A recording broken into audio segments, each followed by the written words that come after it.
Bonsoir à tous. L'Agence régionale de la santé a donc ouvert une enquête à la demande du ministère. L'affaire est pour le moins troublante. Comment une épidémie de grippe a-t-elle pu toucher dans une même maison de retraite 72 personnes et faire 13 morts en seulement quelques jours. Les faits se sont déroulés à Lyon. Le point sur l'affaire, Yoann Rolla, Mathieu Boisseau.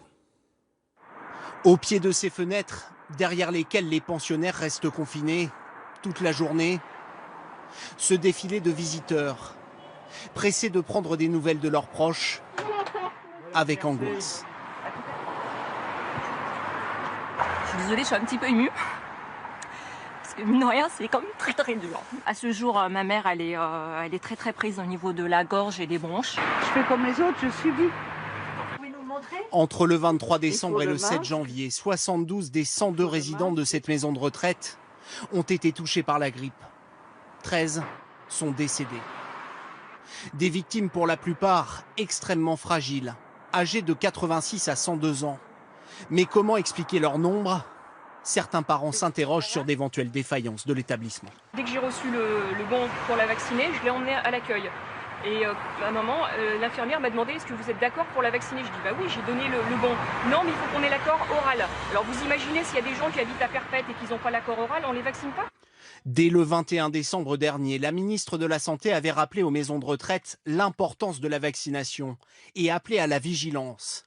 Des recommandations que les responsables de l'établissement affirment avoir suivies à la lettre. Renforcer les mesures d'hygiène, porter des masques, alors au début que pour les personnes malades.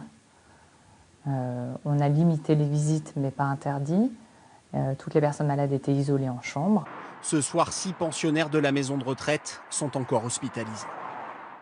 Et en direct de Lyon, on va retrouver Mathieu Boisseau. Bonsoir Mathieu. Beaucoup de questions ce soir autour de cette épidémie qui s'est avérée meurtrière.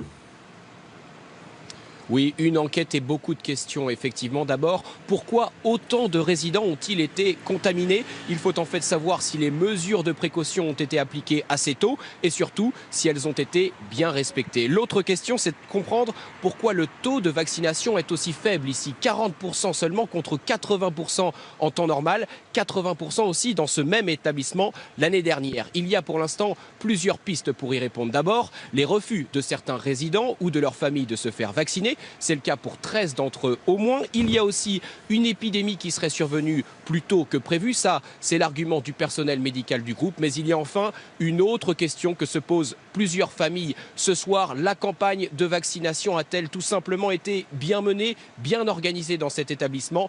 Elles en doutent et c'est l'un des points clés de l'enquête. Merci beaucoup Mathieu. Alors cette affaire nous alerte, s'il le fallait, sur la dangerosité de la grippe pour les personnes les plus fragiles. Question sur un virus et sur les mesures de confinement avec Florence Bouquilla et Mathieu Baudouin.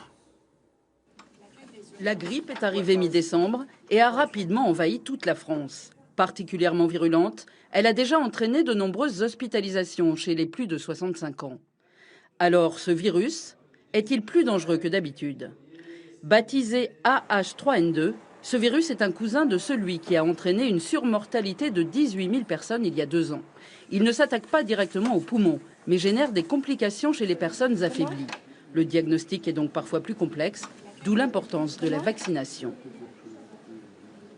Les personnes âgées sont-elles plus vulnérables? Oui, car ce virus s'attaque surtout à ceux dont la protection immunitaire est déficiente, les bébés et les très âgés. Quand on est une personne très âgée, au-delà de 80-85 ans, on développe ce qu'on appelle une immunosénescence, c'est-à-dire qu'on a un système immunitaire qui est moins performant. Et donc quand on vaccine, le vaccin marche moins bien. Et donc chez ces personnes fragiles, le vaccin est efficace à hauteur de 40-45% en général. Quelles mesures de précaution faut-il prendre dans les maisons de retraite? Dès que le premier cas de grippe est diagnostiqué, un protocole très précis doit être respecté. Chaque structure met en place les consignes qui sont établies par les pouvoirs publics, donc à savoir l'utilisation de masques si nécessaire, l'incitation évidemment à la vaccination et puis l'utilisation d'un certain nombre de solutions hydroalcooliques pour se laver les mains régulièrement. En cas d'épidémie déclarée, les mesures se durcissent encore. Les résidents grippés restent confinés dans leur chambre, les visites sont réduites au minimum, la maison de retraite est quasiment placée en quarantaine, comme ici, en Lorraine, fin décembre.